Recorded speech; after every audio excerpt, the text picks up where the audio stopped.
Blup, blup, blup. What's up, all you bumaclods out there listening? Shout out to the indies. Oh! Sorry, I know that came out of left field. It's just starting the podcast is my least favorite part every time I do it. Yeah. Because it's just we're having a conversation and then it's like I have to hit record and so. That made my day. That's a good way to fill the gap, I gotta say. It's good to see you guys. Yeah, dude, it's good to see you. We were saying before we started, we've all definitely worked together in some capacity. Absolutely. But never actually had a good chat. Yeah, no, we're always at like shows together, and I see you across the room, and I'll say hello.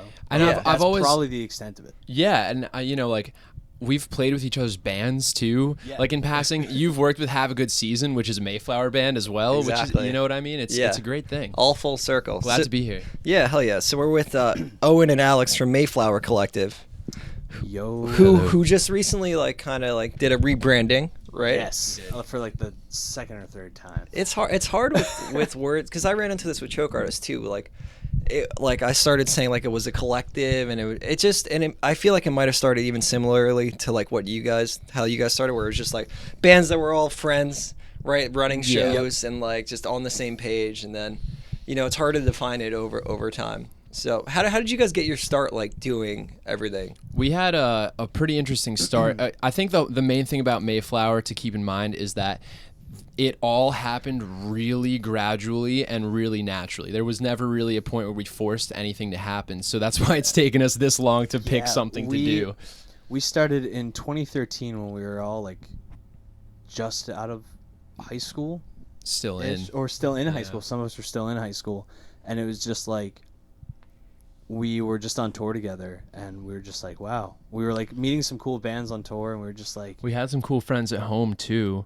And you know what it was? It was Jake. We were touring together, Cross on Train On Your Marks. We're touring together in a minivan. We had two bands in a minivan with a trailer, and we called ourselves the Mayflower Collective in the minivan because, for the sole reason that Jake had read a book recently. Jake was the guitarist of Cross Town Train. Yes, and he said that on the Mayflower, the actual Mayflower, excuse me, the passengers ran out of water for the last few weeks of the trip, and they drank beer instead, including children, whoever. I don't know how true that actually is. So Jake I hope Jake majored in history, so I want to trust him, so I go with that story every time I tell it. Yeah. So we liked beer at the time, and we were that's literally us. That sounds just like us. And so we were we're the Mayflower Collective, whatever. And we get back home, and we were kind of just I remember it was at a time when we were all really, really tight then. Sure. And Jake and I used to just have this thing where we would go smoke in the woods and just walk around for hours and just pontificate on anything. Your thoughts on the scene or whatever you want to talk about. Literally anything we were interested in, which at the time was definitely what the future of that looked like, because we were so into what we could do with music at that time. Totally. We were we know that we're kind of at this point where we maybe can do something about it, but our bands no one cares about them at all. Sure. So what can we do to help out ourselves and these great bands that we see around us, our friends' bands that we met on tour. And that's when we were kind of just if we work together Cross Town Train and On Your Marks had been, and we apply that to a bunch of bands instead of just two, maybe we'll have the same result.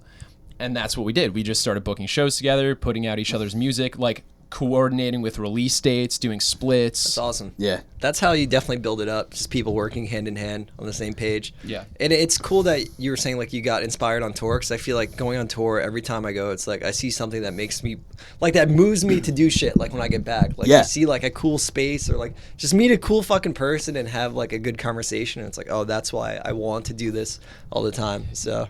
Yeah, I think one of the coolest things that I've found from touring is that, a lot of times when you're still in the same place that you grew up in, you feel you're one of only a handful of people who feel a certain way, especially if you're an artist or whatever, because anything you do makes you a minority in some sense. You're everyone has their individual things that they like and dislike, and so you feel you think a certain way, and maybe only a couple people that do. Yeah, but music's then you definitely go to an outsider thing. Yeah, exactly. And then you go to these different states, and you're playing in houses with 20, 30 different people who feel the exact same way on the other side of the country. You're yeah. Holy shit, this is the greatest thing I've ever experienced. When everyone gets it, yeah, that's totally awesome.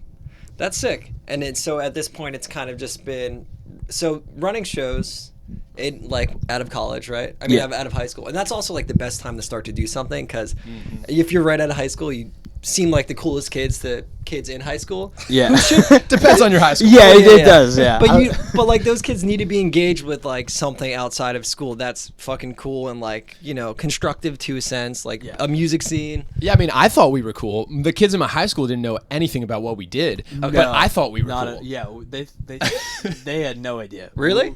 Yeah, no, like I don't know. I went to a high school that like I went to high school with the Have a Good Season kids. Okay. And so like we all knew what we were doing, and like we were all playing shows in each other's basements, but like everyone else was just like, I don't know.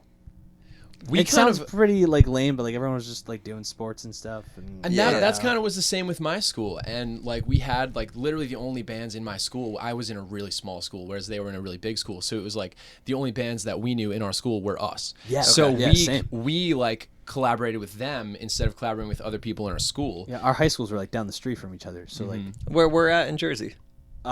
We were in. So I went to school at Monmouth Regional in Tinton Falls. Okay. And then I went to Shore Regional in West Long Branch. Okay, right on. And it's funny, it's ironic, Shore Regional, because it's a regional school, but it's 4 towns that are literally the size of like 1 foot. Yeah. That's I mean, so we're all out of Monmouth County. Cool. Yeah, because Tom's River is just like one big high school, right? Like that's for a bunch of towns or something. Yeah. So they all kind of get just sucked in. Yeah. I knew you guys were based somewhere out of like Red Bank area because I know that's where you guys primarily. Well, not primarily, but you booked a lot of shows for a at while, yeah, Red Bank Rehearsal Studios. Is that place still open? As a rehearsal spot, it is. Okay. I don't think they do shows anymore. And I mean, I feel like they would, but we opted to stop doing shows there because they were pretty expensive, and they only got more expensive. Yeah. Yeah, like as soon as like we did our first show and we got a great deal, and then as soon as like we started doing shows. Other people started booking shows, so and they started becoming a venue. It. Yeah. So it was cool to see, but it was just like it got way too it just got way expensive. But it as a rehearsal studio, it's a great spot though. Yeah. Right on. So you continue to run shows, and now trying to branch out into something else, pretty much. Yeah. What were like the core bands that you guys worked with at first? So once it was it started out with Crosstown Training on Your Marks, and it was just us playing with each other in our towns and stuff. And then we branched out a little bit. We kind of had this thing where we knew, like, we went on tour, and the first tour date that we ever booked was with North Runner, which was a band from, like, Suffern area, New York at the time. And we knew that they were incredible, and they reminded us of some of our favorite bands. So we're like, okay, we want them to be a part of this. We already know that. We knew Have a Good Season was going to be an incredible band before they put anything out because we knew their previous bands. Yeah. Same with Safe Face. With them, so. Safe Face we knew, and we were like, we know they're going to be incredible. Let's just wait until they have something to release and then work with them. Tight. Yeah. And so we started off, our first ever release was a Will Away from Connecticut and The Stolen did a cassette tape acoustic split together. Yeah, because so we were really tight with the Stolen kids for a while. Since like birth. So it was Crosstown Train, On Your Marks, and The Stolen kind of who started it. And The Stolen kind of introduced us to North Runner. Well, to North Runner first. Both of them, actually. And then that's we got North Runner involved, and The Stolen was originally involved.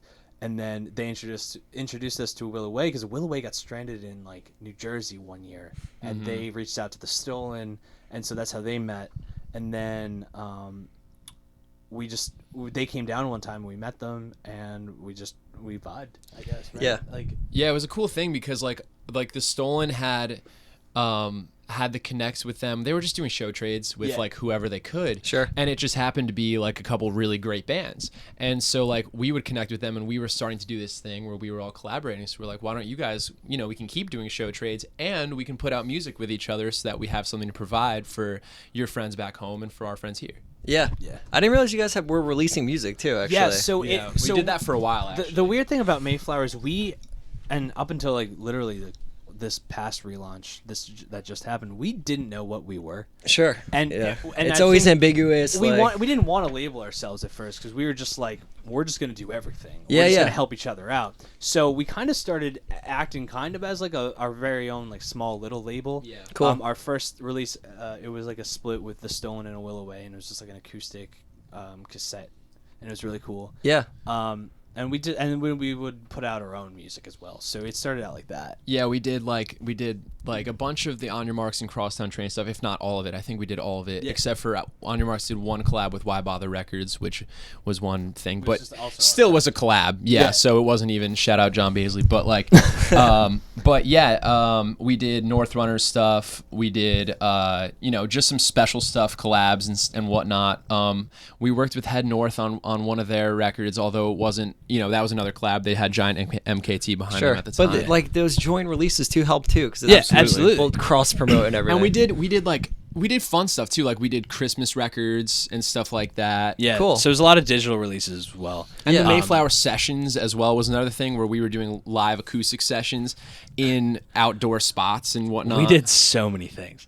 It was really unfocused. But the thing is at the time, because everyone was at home, everyone was just getting out of high school and stuff like that. Yeah. We didn't even think of it. It didn't matter. We had literally a team of 36, I think, people. That's wild. And that It included bands, people in bands who could do digital stuff. We had publicists, we had writers, we had people who could do video, photo, everything. So it was almost it was a really cool era for us because our local scene at the time was doing well, and we had people who could provide in basically every sense, which was really fun. Yeah, you're like an all-in-one. We were just like an club. art collective. That's why we basically. didn't feel like we had to define it, because we were just doing whatever we could. And then fast forward to a couple years later, we were just we maybe needed to define it a little bit. Sure. So it was about a year or two ago we decided we'd want to do, because this was when Property of Zach, the music blog, went down and stopped, and they kind of went defunct. So we were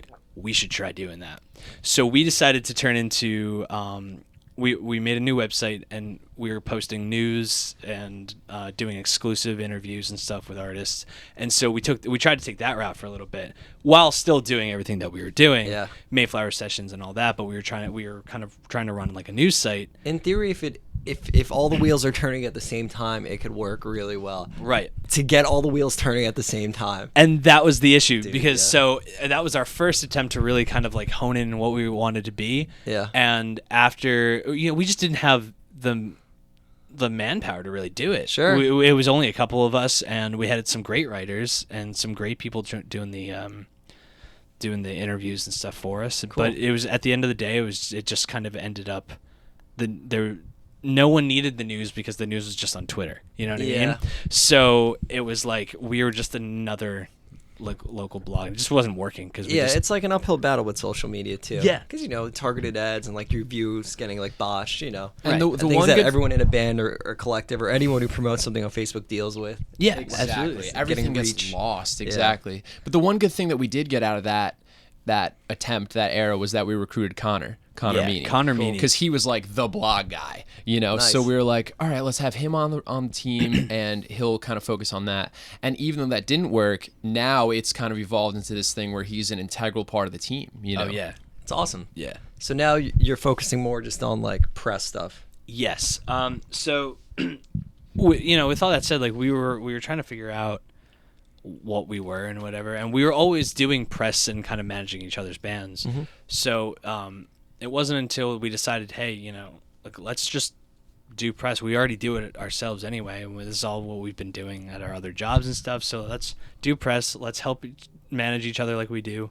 Let's bring on some more bands, and let's make it a real thing. Yeah. And it just made sense that direction more than the other directions we went. Because Connor interned at a pretty legit booking agency. Yeah, right? I think he was working at it was Agency Group, I think, and then he was also at Big Picture Media, I think, for a little bit. So he has experience working in that field. And I've worked at the Syndicate and Marauder, which are other PR groups and stuff like that in the city, and so we all kind of have this experience and an understanding of the mechanics of and we field. brought on Kim Olkowski, and she writes for Stereogum sometimes, so she's helping us with press and stuff. So it just all, as soon as we started kind of making that idea, we were just all right, this is going to be much better than spreading ourselves so thin. Dude, yeah, because being a show promoter in itself and being every Mayflower show I've ever went to was great. Thank you. Yeah, turnout wise, lineup wise. That's what Alex. That's a big part of what Alex has been doing, the cool. booking and other things as well. But. Yeah, but to devote yourself to so many different things, it's just hard to keep up. I would choke artists for a while. I had the same idea.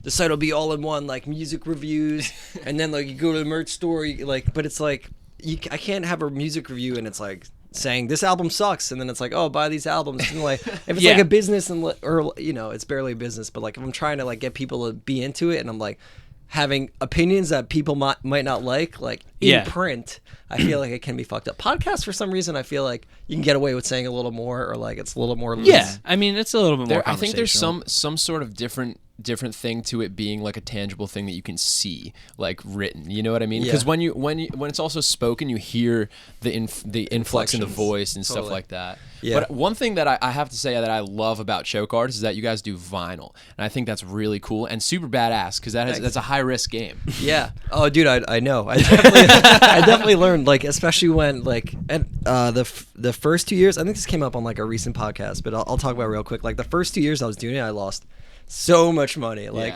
Yeah. but, like, I made a lot of money, like, selling, like, these beanies and shit, because it was, like, it started the same way. We were all, like, 20, 21. Out of high school, we ran like basement shows on Easton Ave, and like, you know, everyone's going to Rutgers. Like, we had a pretty good scene going for a while, and it just like it became like popular amongst our circle of friends, and it spread out. And then doing vinyl was a much different learning experience. Yeah. That I'm still learning, but it feels like it's going better now, at least. Yeah, I mean, we, again, like as we kind of mentioned before, we tried doing the label thing for a little bit, and then once we started thinking about it, we were just like, "There's no way. There's 'cause at the no end of the day, financial backing. it's Or fucked up. It's there's fucked up, dude. we're all poor. Like, Yeah. I think I'm like $5,000 in the hole, like over like 5 years. I believe it. And that's honestly, that sounds pretty good, Dude, like, right? Congrats. Yeah, that's another thing with like trying to do your thing. You just have to be so used to like eating shit like that. Yeah. That's DIY in a nutshell, though. Seriously, You know, Yeah, it's seriously. trial and error. Yeah, It's a totally. lot of trial and error. More error.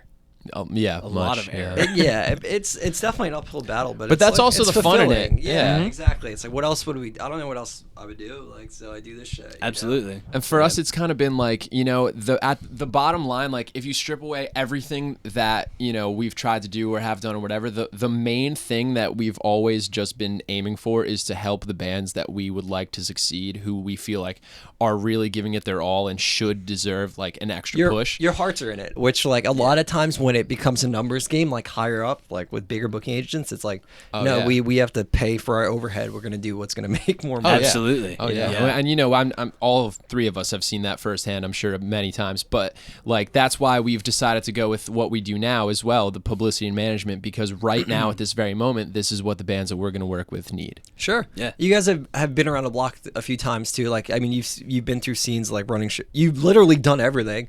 So like, you can guide a band who like maybe is more like kind of clueless or just needs a hand with like having ends and shit. Yeah. And you could do that for bands you give a shit about, which I think is really cool. Thank you. Absolutely. Thank you. Yeah, I mean, it's just like doing press is just, I mean, that was a given, and the management part was just kind of comes hand in hand with it, I feel. Sure. Because it's like, you know, we can send your stuff out and help you out and get, you know, publicity, but at the same time, we want, you know, we all need to be on the same page. And we I all need think to figure the thing things that out together. Exactly. And the thing that sets us apart from other publicity groups is that like we're not a corporate entity. You know what I mean? Sure. Like we want to be more involved with the band on like a little bit more of a personal level than like just emailing back and forth. Like we want to, you know, we regularly try to have phone calls and meet up with our bands and stuff like that to make sure that we're on the same page and that we know each other's intentions. Sure. You know, which I feel like is really important so that we can avoid any of that, I don't know, all that bullshit. Yeah, becomes dehumanizing very quick, and like I said, just a numbers game. So. Yeah, because at the end of the day, we're all in an alternative culture. We're not here to conform to a capitalist structure. We're here to help each other provide something for the next generation and for the youth to survive on. You know? Yeah, you're not scammers. Like, you're legitimately trying to build something, you know? If the opportunity comes where you could do it as a full-time job, then And make sick, some money sure. off it? Yeah, Absolutely. sick. Yeah, of yeah. course. Yeah. But, you know, as long as your heart's in it and you are making money, that's different. Yeah. Like, there's, like, you can kind of separate the two. You Yeah. can tell. I mean, you can tell right off the bat. You know when someone's intentions are, you know, right or wrong right Sure. off the bat. Yeah. You know? I've been just become so jaded by publication sites over the past 10 years that I don't even send albums out when I release them anymore for anything. It's difficult, and like that's kind of what we're still learning right now. We just, you know, we launched last week. Yeah. As like officially, and I mean, we've been doing it, you know, for the past couple months, like getting ready to do it. Sure. But like It really is difficult. Like it's not easy. Like we kind of like, as much as we did it like in our internships and our past jobs and stuff, like doing it like on our own like this, it's a completely different ballgame. I feel like a lot of just getting people to give a shit, because like I don't know if necessarily like just being an alt press will make someone give a shit. Besides, I mean, some people will. But It like, used to. Yeah. I really don't think it does It's anymore. lame as fuck. I agree. Yeah, it really doesn't. And like I don't it's even part try. of like the Warped Tour generation of doing things, like Yeah. that mindset of like rock stars and like you know? And that's where some people are still stuck. Yeah. Like Oh, I know. don't like most of the music I listen to, I'm not finding on alt press. Sure. Or, like it's like very small like music like publications, or even just from the bands themselves. Sure. Or Word of just mouth. like entities that they're hanging out with. Yeah. I You know think what I mean? I think something that has definitely shifted in our culture is that with so much choice that we have, which is a beautiful thing, but at the same time it spreads our ideas so thin and our viewpoints so thin that there's no one spot to go to see what's cool, because everybody has a very strong opinion about everything. So it's like Rolling Stone could give an album 5 stars, All Press could give it 1 star, and there's going to be people on either side, you know what I mean? And a kid growing up, it's hard for them to say like, well, I think it's the best record on the planet when everyone says it sucks. You know what I mean? Totally. Yeah. People just like what they like. you know? Exactly. But if you can help, the bands get heard, Yeah. the music you're representing. Step 1. I just think a lot of it just comes down to, is the content good, which you guys are checking, right? Yeah, absolutely. And I feel like, as much as it sucks to say, like branding is a part of it, because it needs to be something that, like, you guys believe in it for a reason, because you know the people and you like the music, and people that listen to it need to believe in it. Like, they have to like kind of latch on to it, you know? Yeah, absolutely. Once you give a shit about a band, like when bands I care about, I'll check their shit all the time. It's just like, for bands to be in my head that much, like it, I have to really be into what they're doing. So. Yeah, I mean, and that's kind of how we operate too. I mean, like if we're not about a band, like I don't know. We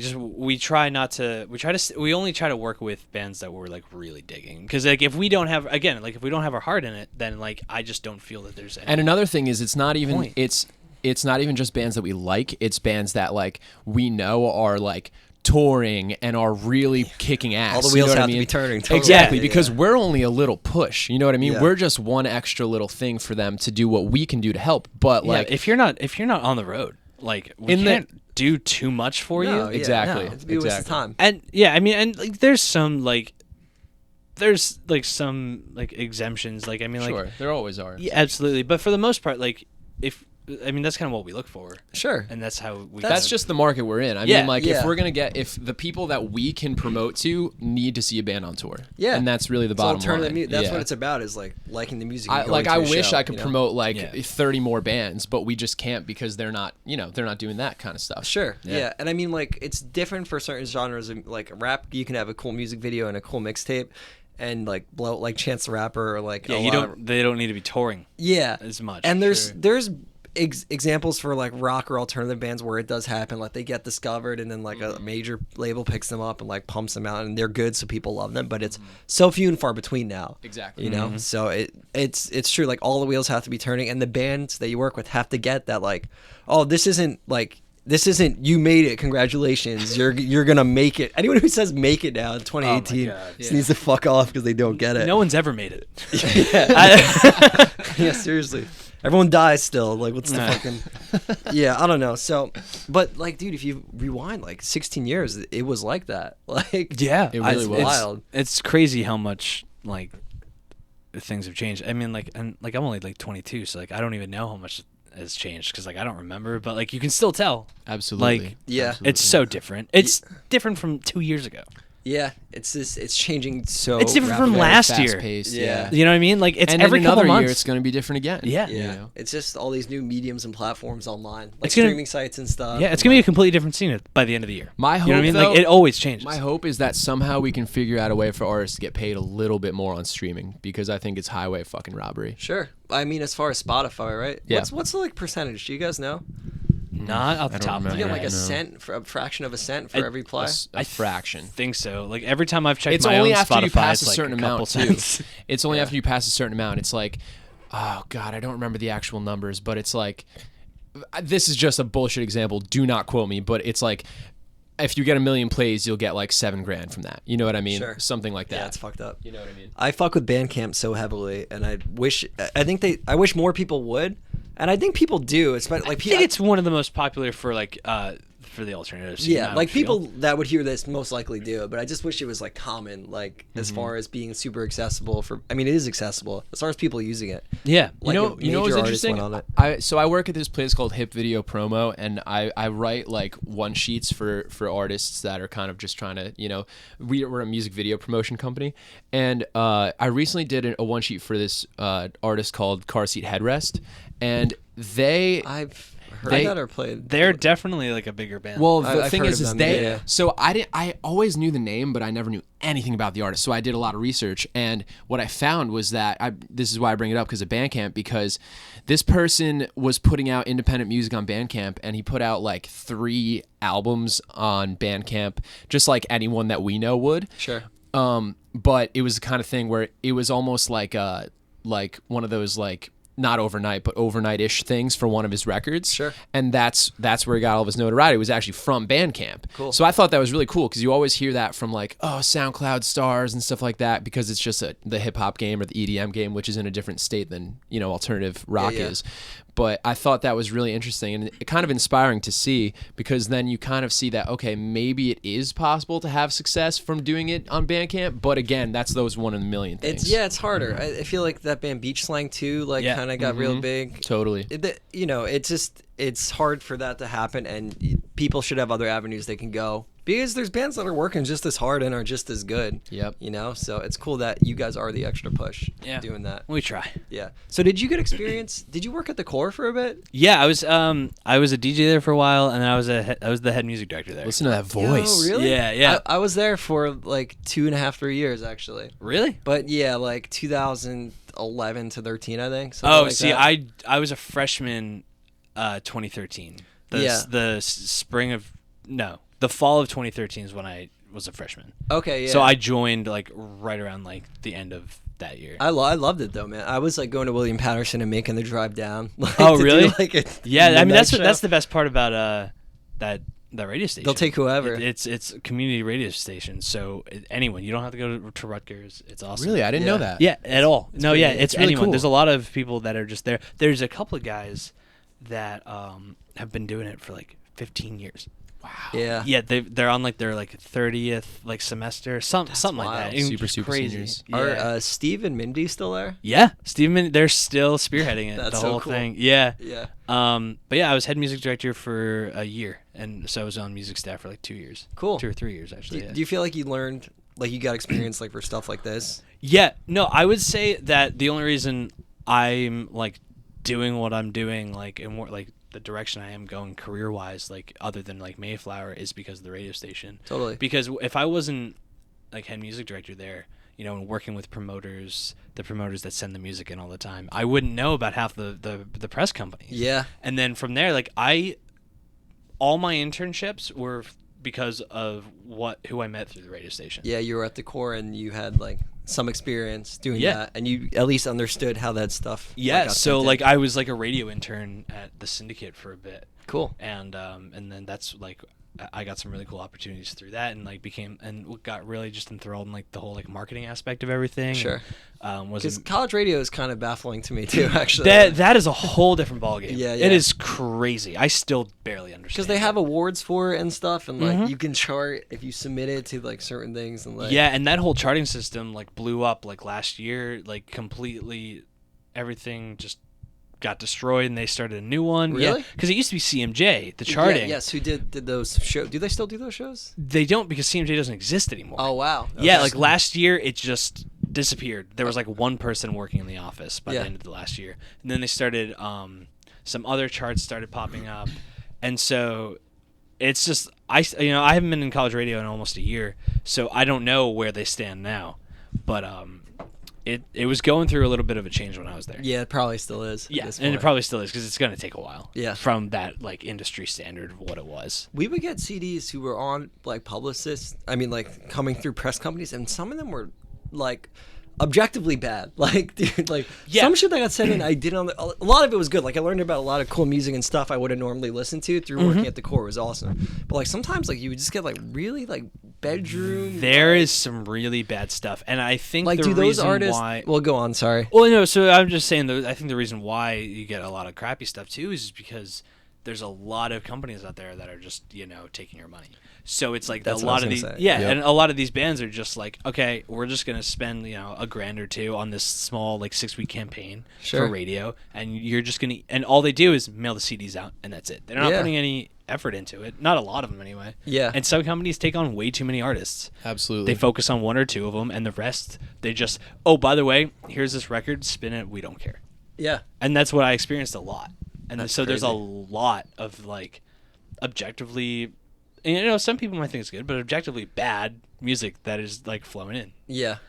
Because those companies are just doing it for the money. Because there's suckers out there that are Right, like, absolutely. sending it in. But the thing is, though, like I don't even blame the companies because that's their job. Yeah, that's part of it. Get clients and promote, and they are promoting. It's just there's some bands out there that are just It's just not it's thinking. Sometimes like especially as a musician you notice that and you say like how did that get there but mine can't yet nobody knows about mine, you know what I mean? or a like, lot of or musicians like out there my think that friend, way. yeah, like you know? how are like these guys not doing it, but this guy did it, and it's just bad. Yeah. And a lot of it just comes down to money. You know what Money I mean? and connections. Like money and Yeah. connections. That's capitalism, baby. Yeah. That's the beast, I guess. That's funny though, because I mean, a company doing it right, like if you guys were to do that, you would still think about branding and or Of like course. consistency, building course. like a foundation. Yeah. But I And- guess once you have overhead, like once you have rent to pay, it's like all right, Yeah, absolutely. whoever, come The on. whole And like I game don't changes. blame any company for having to deal with that stuff. And I just feel fortunate that we've been able to somehow survive this long without doing that. yeah. Yeah. I feel really fortunate about that. It's funny that you mentioned like college radio and stuff because we on top of press, part of like the press that we're gonna start doing, and again we only started, like last week, and we're gonna try trying, but we're gonna start trying to do some college radio campaigns as well. Cool. Because I mean having with my background and Kim, who's on our team, her background, she was at WTSR over at TCNJ. Cool. So we're gonna try and kind of figure that out and try to just do small, get some local radio stations in on it and just kind of try to wiggle our way in. I think it's less hard to chart on Billboard, like heat seekers now. Like I see a lot of bands doing it. and, Yeah. like I don't know if it's based off sales or streams, but I feel like getting college plays would contribute to that too. Like if you guys Yeah. know about that stuff too, which I don't know shit. I just see it happen. Honestly, like it's the learning process. I barely know that. But maybe check it out when you have bands like releasing stuff. Because Yeah. if you have a band that's like doing like moderately well, like because I've seen like low level to mid-sized bands and like because they're on a label and like have a publicist, like they're like, oh, they get to share the image, we charted, and then charted on Billboard, and you're like, Yeah, totally. Everything's changing, and I mean those bigger companies are bending too to accommodate like the internet that they're still wrestling with to understand, Yeah, absolutely. I still don't understand the internet. I don't think Inter anyone what? ever will. Yeah. Yeah. Well, I think it's funny because like the greater industry, the big beast, is always so slow to catch up. You know Yeah. what I mean? Like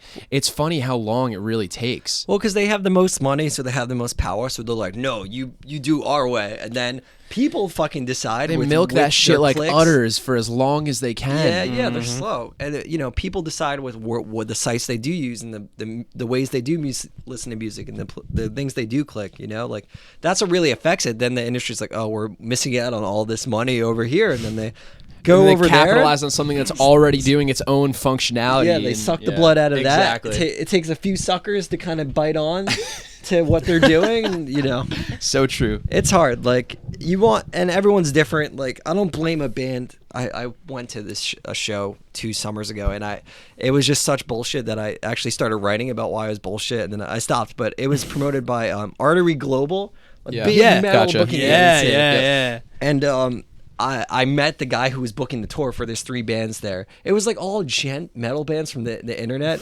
And Influence actually played the New York date, weirdly enough. But I went to the Jersey show just to hang out. And I think I was flyering, which is, I don't know why I flyer still. But I met the guy who like booked the show, and he was like, yeah, I work for Artery. I booked this whole tour. and the tour was going not really too well, from what I understand, because one of my friends, like, they dropped off the tour for some issues, but mostly because the shows weren't good. Yeah. 3 big bands, like, you go to their Facebook page, there's all like 20,000 likes, like, you know, on a label and a management team endorsed by some bullshit like company, like, who knows. I met the guy who was booking the tour, and I was like, so man, how'd you get into this? Like, were you like local show promoter first? And he just looked at me and laughed. He's like, no, I got into this to make money, not lose it. Dude, it stung so bad. Where's the horn? You dirty God, dog. He got yeah. me so good. And then, like, we were talking about it, and it's like he had no experience at all. He just knew someone, and now he books tours. That's fucked. And that's a lot of it, though. That's a lot of it. It's fucked because, like, if you want to book artery bands, if you want to book their bigger, like, equal vision bands or whatever, you got to take the small ones too. So you have a working relationship with these promoters and these companies. So, like, he can just, like, be like, yeah, book these 3 bands, $600 guarantee for 3 bands on a Tuesday night in Central Jersey. And because the venues are like, well, we got to get this band when they go on tour, Right. so we need to somehow make this happen. I mean, I think the guarantee is probably 500, and it might have been like a Sunday, or a Saturday. But the only way a venue can make that money when the band doesn't warrant that much money is fucking pay to play.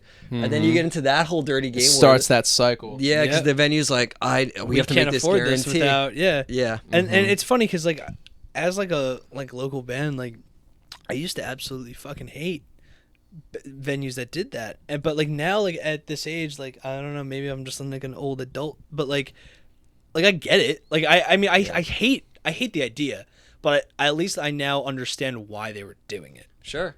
Absolutely. Like and like it's just a double-edged sword. It stems from, like, other people, and, like, not always, and, like, I do think it's inherently bad, but I do get it too, because, like, look, at the end of the day, if kids play to a bigger crowd and, like, they were able to sell tickets and they weren't, like, breaking their backs to do it, like, then I guess everyone had fun, and who the fuck am I to be like, no, that's not right, that's not how we do this. And then like, and then there's the other side of it, though, where if that goes on for a while and the promoter starts to capitalize on the kids with that, And take advantage of the kids. and they start trying to sell tickets to their parents, you know, and stuff like that, like, buy 10 tickets for me or we can't play the show, and Wow, I'm that gonna sounds cry in my very bedroom. familiar. You know what I mean? Like that was me when I was 15. Like, that's Yeah. exactly what we did. We went Yeah. through that. You know what Dude, I mean? I And play- that's why we resented that shit for so long, because sucks. it was like scarring. You know, Yeah. you would get like yelled at by these like 40-year-old men when you're like 15 about not selling enough tickets not to their selling show. 100 tickets. I'm like, Like a dude, kid.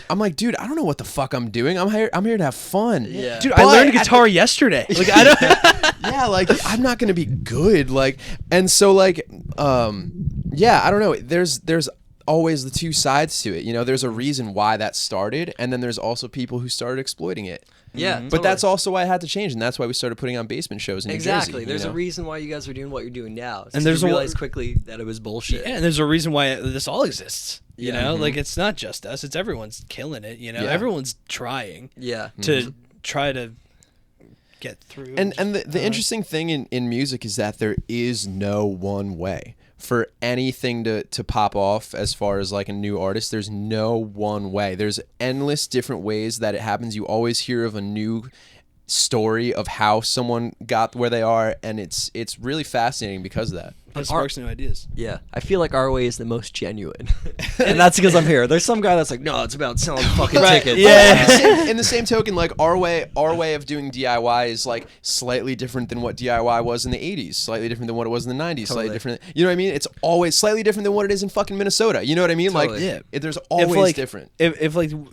If the people from like the 80s and 90s saw what we were doing now, they'd be like, "Oh, you guys are fucking Like, like, our you're not DIY. punk. yeah, you're not punk, but yeah, no, it's Yeah. just we're using the tools that we got. Like, you guys had like posters and paper. I don't that know what was you it. guys That's had, all they right? You gotta use the tools Word you of got. mouth. That- Yeah, that's and- the main point, I think, is that you just use what you got. Yeah, That's it. and now we just happen to have Twitter, like, you know. So Yeah, so it's cool because you guys still have a DIY mindset, and at heart, you're hardworking people who care and like want to build something. But you're taking on doing press, you know, which is something I would say is not to me DIY. But I'm like so fucking jaded, dude. So I don't, like, I'm not a good judge of that. Like, but I do believe like if you're doing it and you're working hard and promoting bands and not doing payola shit, which some of these Yeah. then it's cool. And again, I think it really and I agree with you. Like again, you can ask like someone from the 80s or 90s, like if you're doing what we're doing, they would never say that's punk or never say that's DIY. But at the same time, like again, we're using what we have in our experience to do it with the right intentions. So who are you to say that it's wrong? Because I think my intentions are good. I think Owen's intentions are good. Totally. Therefore, I think it's sick. Yeah, who says doing like all this press stuff isn't DIY? I mean, we're doing it ourselves, right? Yeah, You know what I exactly. mean? If anything, I think it's a step for DIY because if we can learn to maneuver that in the correct way, it doesn't have to be for pigs. Yeah, totally. You can, once you can do that, then these labels are going to squirm even more. And it's like, oh, what can we offer now? Let's squeeze them as much as we can. Yeah, I love the fucking, like, there's, like, some bullshit bands out there.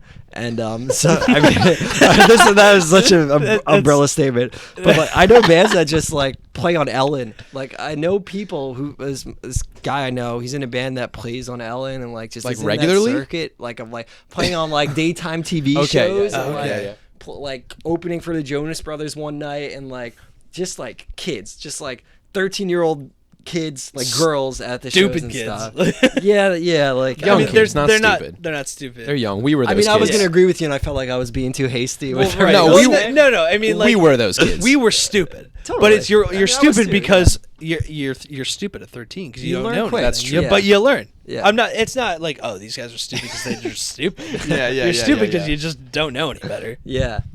It's just I don't know how long shit like that lasts for the bands. Like, are you building stuff, or is it still a numbers game where ultimately you're gonna get dropped by someone? That's a good point. It's like I don't know, like I can't answer that, but like I don't know if there's like a slope for that kind of band. Like I don't like for those like the college touring bands, like the ones that do like the college shows that open for like the main at a couple college shows or Exactly, and like doing the shows that you're talking about, like the one-offs with like the Jonas Brothers or something like that. I don't know if there's a huge market to grow in that, or if you're just that band. Yeah. I feel like it depends on what the person in that position is learning and taking away from it personally. And how they're using it. And Yeah, how they're going to absolutely. use it in the future. Because at the end of the day, like an artist who's given everything like that, it's like a hollow shell. You have all the exterior, but once there's a crack, it's going to collapse. You don't have a solid foundation. There's no core that was built from grassroots. But if you can take that knowledge that you're learning, which you're super fortunate to get, Absolutely. which you need to realize but that's the thing is you're young and dumb. But if you can realize that you're that fortunate and really take in that information, study that shit, and then when you get to the age where, okay, that's not going to last, it's definitely not going to last, I can tell you that right now, in a couple years when that's over, you can start something real, organic, that can last you your whole fucking life. Sure. And granted, there's bands in DIY that still disappear too. Sure. But I feel like it's. I mean, most of them do. You still need Yeah. luck. Yeah. I think DIY is exhausting, and you can get burnt out and just jaded and frustrated too. But Super easy to do. yeah, but I think just because I'm on the team, it just feels like the better move, you know? I just feel like it is more genuine in a sense. You're making real connections. You're not like put on a stage and like your face is on the side of a bus and like, oh, check us out. That would be sick though, wouldn't it? Yeah, dude, that'd be tight as hell. But like, there's kids that are tricked into liking something without the genuine content and the core of it being good. It's like, oh, well, you saw me on Ellen, so I must be famous. Come to this fucking show and pay $40 to meet me. It's Absolutely. like, dude, why? Like, I think meet and greets for the most part should just go away.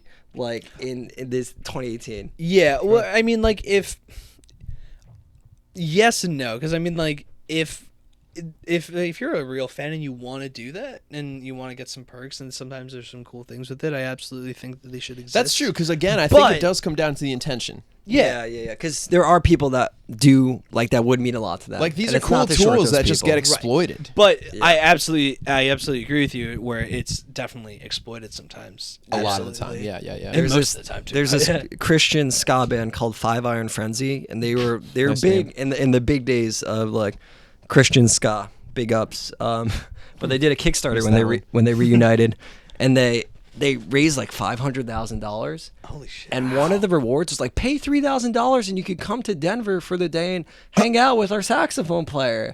It's like What? Then someone did it. It's like, oh, but that's just a person. And there was that like, debate on Warped Tour a couple years ago where it was like Sleeping with Sirens was charging $80 for meet and greet, and the Maine hated that shit, and they literally put up banners on stage saying, "Why would you pay money to meet a human being?"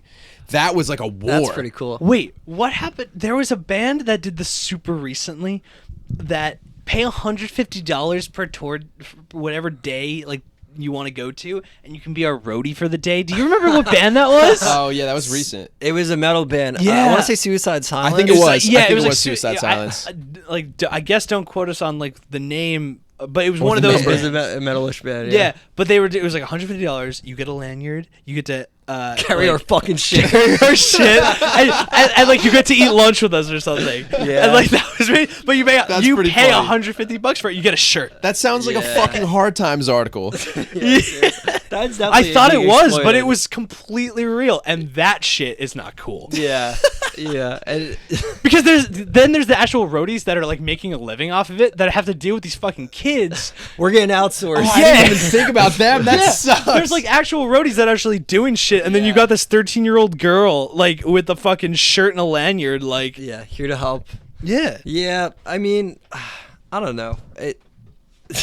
I guess it means something to someone. Yeah, I mean, but not it saying that does this feel like it's 13-year-old girl exploited. can't do it, but what I'm saying, it's like the idea that Oh, like sure, yeah. No, she could like grab guitars. absolutely, grab but water, like it's she just can the still idea that this guy that's getting paid to do this has to now deal with a bunch of kids that are Who's paying also a grown ass adult. $150 to just be there, Make it his job and harder. like now it's his job to like babysit a bunch Babysit. of kids. Yeah, Yeah, it's weird. he's just trying to do the gig. you Yeah. know? And not my favorite. and no. Yeah, it's weird with the internet. Shit does change. Like live streaming, I feel like is becomes bigger too over time. Like people watch like people play video games on Twitch, and like those people. That's It's a big. huge thing. My little big. sister like is just like on YouTube all the time watching people play like People Minecraft. love. Yeah, I teach elementary school. They love YouTubers. Yeah, like that's just their that's shit. Like, that's they where like- it is right now. Yeah. It's crazy. They were talking about that one Logan Paul guy. Yeah. The day of the story broke, but they didn't know it broke yet. Like I read about it later that night, but like he went into the suicide forest in Japan. Yeah, and, like, yeah, I heard filmed about the that. dead body and like I don't know if he hard styled in front of it or like was like, whoa, crazy, I'm crazy. But kids eat it up. Yeah. Kids were literally saying in my classroom, I want to buy merch. I want to buy Logan Paul merch.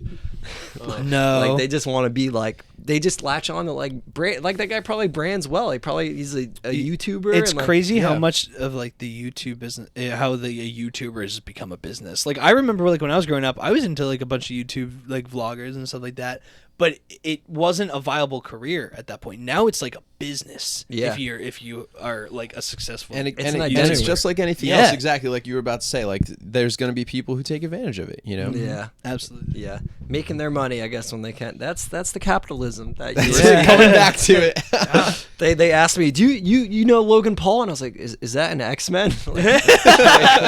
Nah, you just don't get it. And then I had like drummers today, and I have like some drum covers on YouTube, and they were doing good, and we like had an extra like 5 minutes, and I was like, you guys want to see YouTube videos? I was like, I have a YouTube channel too. First thing they ask, how many subscribers do you have? Like Are- 15. yeah, it's like a couple. I don't know, not 30,000 like that other guy. But then they saw and they were like, "So you're rich?" And I was like, Oh God! No. Oh God! It's like that. Dude, that's crazy. That's insane. But that's a problem. You know what I mean? Because that takes out all the artistry in it. You know what I mean? Because the kids who the Logan Pauls before Logan Paul were not saying I'm gonna get rich. They're like, I'm good at this, so I'm gonna do it. And people started to like it. Yeah. You know what I mean? There's Yeah. a difference. well, dude, it's the And same. then it's- you're when like, it's wait, I exploitative. can make money on this. That's awesome, but I'm still gonna put out quality. It's the same thing like we were saying earlier. It's just like there's some people who have their heart in it, and then some people that are like, "Wow, let's fucking exploit this." Yeah. But like I the same sort of that idea. person spoils the bunch though. 'Cause Yeah. then it's Exactly. fucked for everyone. But yeah, Exactly. go on. What were you Yeah, saying? no, I was just saying it's the same sort of idea. Like if I'm like at work, right, and I say like, "Oh, I have just happened to like mention that I'm in a band or something," like. The people that don't know what a like going to a show is, they're like, so like, how much do you get paid a gig? And I'm Every just like, fucking well, time. like I don't. And they're like, what do you mean? Yeah. And I was like, I'm just playing in like a basement tonight. Why do you do it then? Yeah, they're like, why do you do? I'm just like, what the fuck do you do? Yeah. Watch Game of Thrones? Like, like stop. yeah. So it's like that same sort of idea though. Yeah, Exactly, yeah. There's totally that the normie mindset. I'll call it. Yeah, like, yeah. where, That. yeah. There's a certain like demographic of people who just aren't into anything, you know. Yeah. I've realized that, and it's- scares me. I was about to that say, actually scares Like, me. what do you do? Like Yeah. they just like lay in their bed and just scroll for hours. It's true. And not even on anything specific. Yeah. You know, there's no defined interests. There's people what do you like, defining the themselves internet, right now. period? There's people curating their online identity with the memes that they share. Yeah. Like, and the like self-respect memes, like Yeah. don't do it to me twice, or like just like you see those like basic people, I guess. And hey, no shade, you know. I mean, tons of shade, but like people are gonna do, I guess, what they want to do. But I just feel like it's not. It's vacuous. There's Just there's try a to lot of like substance to it. something. Try to like something Yeah. is my whole thing. Yeah, read a book, dude. Just do something. Yeah, like I don't. And I feel like I'm like virtue signaling and shit. Like I'm not saying I'm a good person. Like I'm like a bag of shit, but like I have outlets and like I have ways to express myself, and it's fulfilling. You know. Yeah. I feel like people can find happiness, and it doesn't have to be the music scene. It doesn't have to be DIY punk. It Like, doesn't have to make you money either. yeah, you could just fucking stitch, like cross stitch, and like make blankets. I don't Yeah, know. Like exactly. There's so many things you could do. So I don't know. If you're listening, I hope you find a hobby that you like. Yeah, Maybe- do something. Like Yeah, watch it's- Bob Ross for an hour. Yeah, get off You know? get off the phone for a bit, you know? Yeah. Unplug it. Because we have this problem too, and I mean, as working in the music scene, especially doing press, like, where do you draw a line with how much you're on your fucking phone? Yeah. You know, like, I'm on it way too much.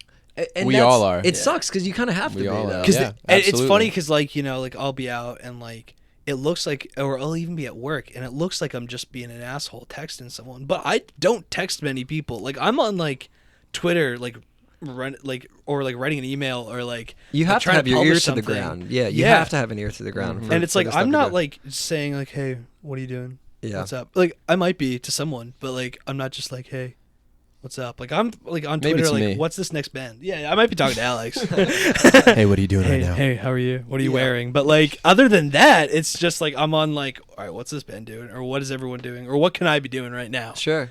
I mean, Yeah. that's the way to be, is to be active. Mhm. And you just hoping, like, in a few years, you can be like, yeah, I worked really fucking hard. Yeah, You know? but at Yeah. the same time, I also hate it because like I hate my phone, but Well- I can't not be on it. Well, the problem I Fucking feel like paradox. with the internet is you can. Someone can create a Facebook profile is like a business card for someone. So you create your own identity and branding, and like I was saying, there's not like necessarily substance. Like you post a fucking picture of an omelet. Oh, this is me. I hope you like it, so I can get points. And like, Yeah. that's when it's like a false and like a kind of exploitative, because like, and I mean, we all do it. I do it too. But it's like self-importance based off like no real content. Like, check out this ironic syrup I'm like eating with my Yeah. food and shit. You know? Yeah, here's this picture of me. Like, here's a really fucking funny quote that I didn't write.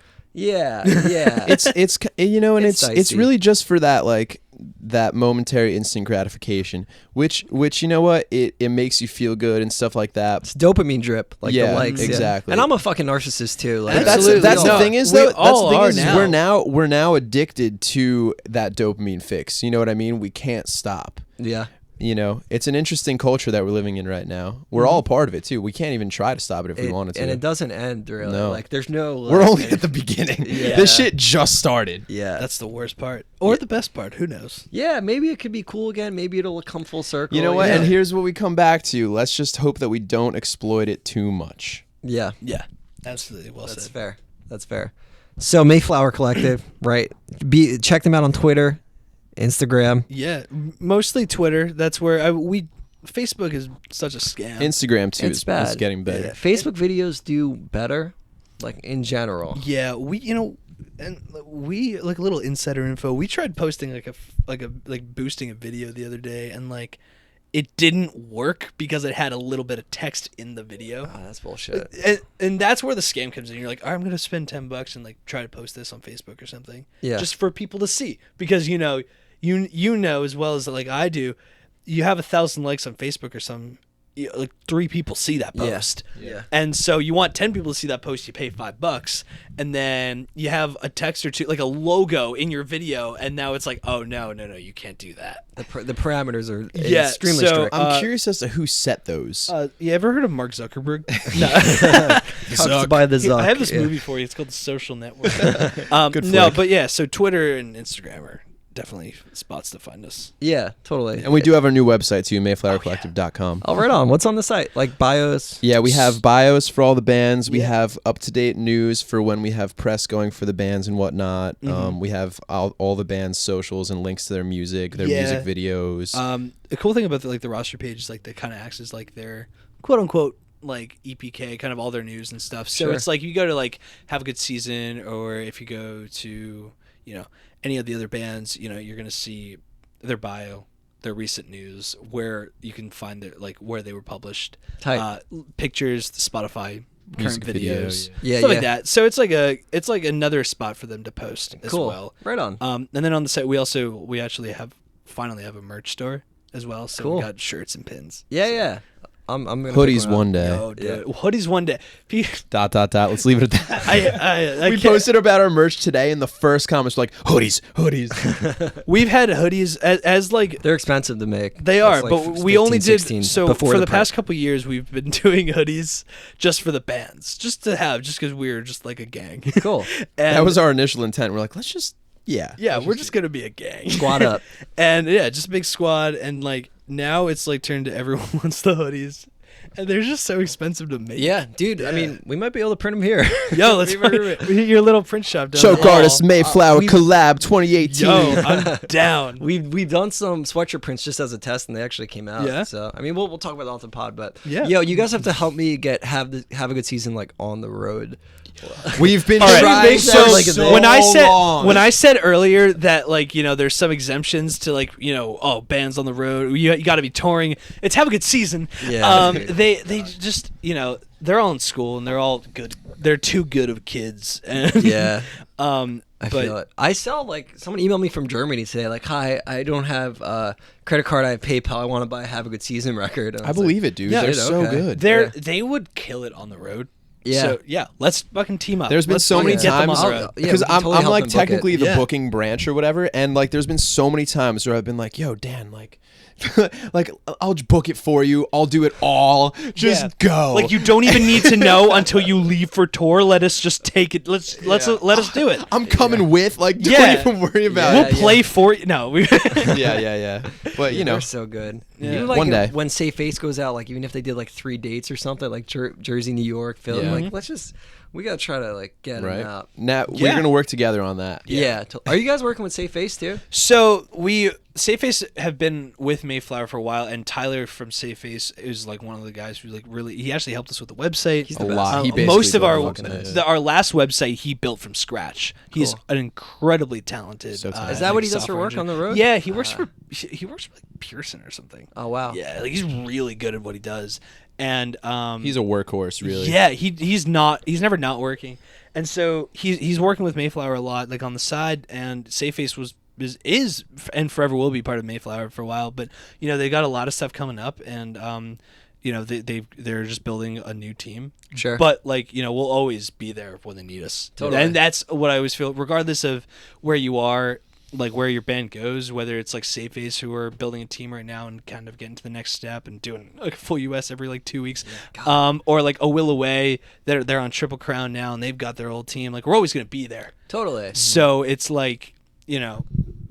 never not a Mayflower band. Yeah, I feel that. That's what with Choke Artists too. On the roster page, it's none of these bands are signed, but they're all a part of our weird family club. Yeah, thing. and on our side too, we've got the active members, and then the kind of members we've legacy worked with. members. Legacy members, yeah. Whatever you want to call it. yeah, alumni, whatever you want to call it. They're still on the site because they're an integral part of how we got there. Hell yeah, cool. And it's mayflowercollective.com. Yep. Right on. Yeah. Yeah. Definitely check that out. Check out Mayflower Collective online. What bands are you guys playing in now, too? I'm in a band called Nearsight, And that's your solo stuff. and that's my I solo hope the stuff. show goes well tonight. Yeah, thank you. Yeah, I'm playing down the street and actually now, but Yeah, I'll yeah. get there. I'm in America Part 2. Oh, hell yeah. Mm-hmm. Cool.